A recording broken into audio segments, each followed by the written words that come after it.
We are joined now by Dr. Ken Gleitzman from Bishop Eye Associates. It's so good to have you here today. Thank you. And we're going to be talking about those eyes and eye care, but specifically macular degeneration today. Can you tell us a little bit about what that is and how one would know if they have it? Sure. Well, macular degeneration, especially in the population out here, is really common. In fact, it's the most common reason for decreased central vision over the age of 50 in the United States. And as you get older, it gets even more prevalent. So it actually is a condition of the central retina, and it goes through a degenerative process, which is sort of like acceleration of the normal aging process in the retina. And the retina is like a tennis ball, with the film of the camera being a lining of saran wrap inside the tennis ball. And the center part of that is where your central vision resides. And so that part of the retina begins to degenerate. So if I'm experiencing macular degeneration, what might some of those symptoms be? Early on, and this is really important, there is a long sort of low risk phase where you really don't have any symptoms and you don't even know you have it or the changes that come with it until you're examined. But when you begin to have symptoms, you actually have difficulty with your central vision. So when it is severe, you might not be able to recognize my face, but you could see the periphery around my face. Wow. Or if you were trying to write a check, you might be able to see the edge of the desk, but you couldn't focus centrally on the check or your checkbook.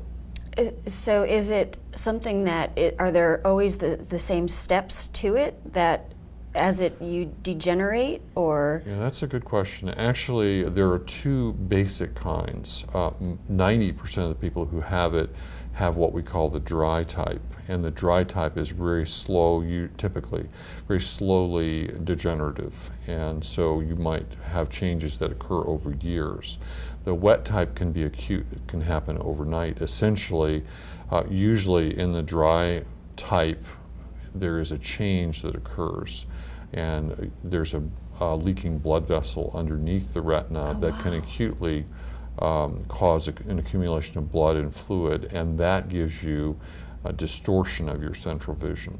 So we actually give patients a grid of perpendicular lines to watch daily, and if they notice that all of a sudden the center of that grid is distorted, then that can mean that they're turning from a dry type to the wet type, which is sort of an acute change that's an emergency visit to the clinic, and we can sort of begin to handle that. Okay.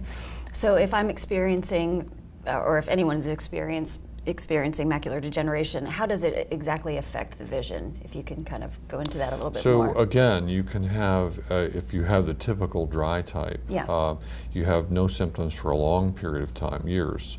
And you're just watched sort of on an annual basis or maybe a semi-annual basis. And then when you begin to notice that your vision is just decreasing, it can really just drop off the chart. Okay. To 20/20 can change to 20/50. And sometimes it's fast, sometimes it's... Right. Okay. And if I'm diagnosed, exactly what would treatment entail? There are several ways that it can be treated. In fact, in recent years, say the last 5 years, the field has really changed dramatically. One of the treatments it is exciting, and actually the whole principle of treatment these days is to stabilize the change so that the advances of the disease process are slowed down or stabilized. We really don't know how to reverse the changes. Sure. And there's a lot of research being done in that. But essentially, a modern treatment would be an injection of a medication which actually can, for instance, halt the ingrowth of new blood vessels that can leak, that are abnormal. And those agents are injected into the eye monthly, usually by the retina specialists who treat that condition. Are there some non-medical remedies? Yes, I mean the biggest risk, and we haven't talked about risks of who gets macular degeneration. Let's talk about that. Yeah, the risk really is most heightened in smokers. So certainly quitting smoking is a good way. That's number one. That's the great lifestyle modification that we always encourage our patients. And people who get into trouble with macular degeneration, 50% of those are smokers or former smokers. In addition to that, Wow. improving your cardiovascular health, because we're talking about blood vessel health in the eye, is important. And so reducing your cholesterol and all the other things that your cardiologist or primary care doctor might be interested in you doing anyway, Right. are healthy for the eye. There also are nutritional supplements which can be used and helpful, and have been proven in really large studies to be helpful in certain patients. So you really have to have sort of the intermediate grade or more severe grade of or stage of macular degeneration for those things to be helpful. So we don't necessarily recommend those to everyone. It certainly is a great idea for everyone to have a good, healthy diet. Absolutely. Especially green, leafy vegetables that have lots of antioxidants are important, Right. which is what the supplements have, among other things. Are you seeing a lot of reformed smokers? Reform's a good, good way to.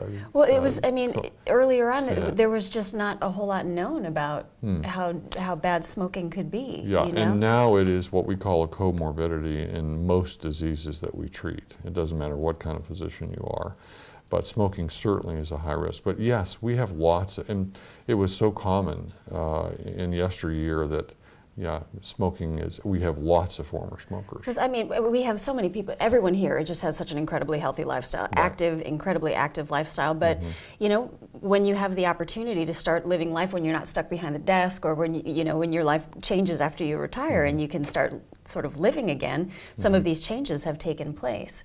So what's on the horizon for some of this treatment? And, you know, and can you speak specifically to some of our viewers and the population you're seeing? Well, I think the first thing that I can suggest is that all of these things can be picked up and staged and monitored and treated only if they're under good care routinely. So I think routine visits to the eye doctor and the eye clinic are important, an important part of maintaining your good, healthy vision. So not just wait until you wake up and you can't see. But and unfortunately, yeah, that's true, because if you really don't get monitored and aren't staged and don't know you have it, there are lots of things we can sort of head off, including simple things like supplementing your diet and so on. So yeah, I think that diagnosis is the most important part of the initial part. And the other is, again, just promoting the healthy lifestyle that a lot of our patients out here have, and encouraging that, and perhaps hooking the patients up with a retina specialist if they get into the phase where they really need these injectable treatments. You asked me about what's on the horizon. Yes. The most exciting thing, I think, and this is actually currently undergoing trials in patients in the U.S., is stem cell therapy. And not the stem cell therapy that is controversial from the political realm, but there are some stem cells that are derived from other than embryonic stem cells, which are not so politically charged. And there are trials where stem cells are injected beneath the retina, beneath that little film, that in younger patients who have other conditions similar to macular degeneration in seniors have actually regrown new retinal tissue, and that really is promising. So that's a hope that is actually, I think, reasonably on the fairly close future. Yeah. So. For our folks here, how often should they be seeing someone to just sort of monitor what's going on with their eyes, and how can they best get in touch with you? Sure, I think that's an important question in terms of this disease process, because some patients actually need to be seen monthly or every 3 months, depending on their stage. But in general, just an annual exam is a great way to pick these things up. And I didn't mention family history. If you have a first-degree relative, father, mother, sister, brother, who have this condition, your chances go way up for having it, since it runs in families. So depending on your risk factors, you can be seen, right away. And the best way to see us is by going to our website, which is bishopeye.com, or our telephone is just a matter of picking up the phone, and it's 208-3937, and folks which spells can, I. Oh, wonderful. So folks can see you right here, right outside of Sun City. Yes, and we have a New River office, and we see lots of Sun City patients there. Fantastic. So make sure that you check out Bishop Eye Associates, bishopeye.com. Yes. And you can set up an appointment right away.